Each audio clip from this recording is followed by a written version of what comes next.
મોબાઈલનો જમાનો આવી ગયો, તમે હોમવર્ક કંઈ પણ આપો એટલે ઘરે જઈને મોબાઈલમાંથી અલગ અલગ એવી ડાયરીઓ બનાવી એ લોકો પાસે જ બનાવડાવી. પારિભાષિક શબ્દો તો ભૂગોળ ઇતિહાસના અલગ અલગ પારિભાષિક શબ્દો. હા સાહેબ, આ બધા બાળકોએ એમની જાતે બનાવેલા છે.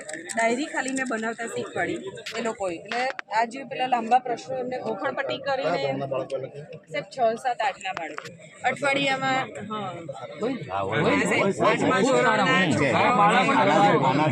જેટલા એના મેઇન પોઈન્ટ્સ હશે ને એટલા એ નોટ્સ કરશે. એના આધારે એને છૂટ કે તારી મૌલિક ભાષામાં તારે જેવી ટૂંકના પ્રશ્નો જવાબ લખવા હોય એ તારે તારી ભાષામાં લખવાના. મેઇન મુદ્દા ખાલી એની પાસે અલગ અલગ બધી ડાયરી હોય. વિવિધ ક્ષેત્રમાં મહિલાઓ પાઠમાં આવે છે તો બધી જ મહિલાઓના ફોટા સાથે એટલે એને મગજમાં ક્લાસરૂમમાં એક સ્ટેન્ડ બનાવીને આ બધી ડાયરીઓ ત્યાં મુકાવવાની. અઠવાડિયામાં દરેક બાળકે એક ડાયરી બનાવી અને એ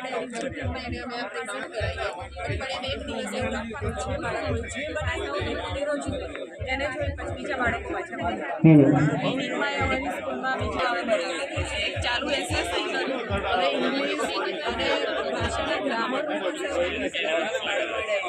અને ડાયરીનો મેઇન અમારો કોન્સેપ્ટ એ છે કે વેસ્ટમાંથી આપણે વિષયના ચોપડા બાળકો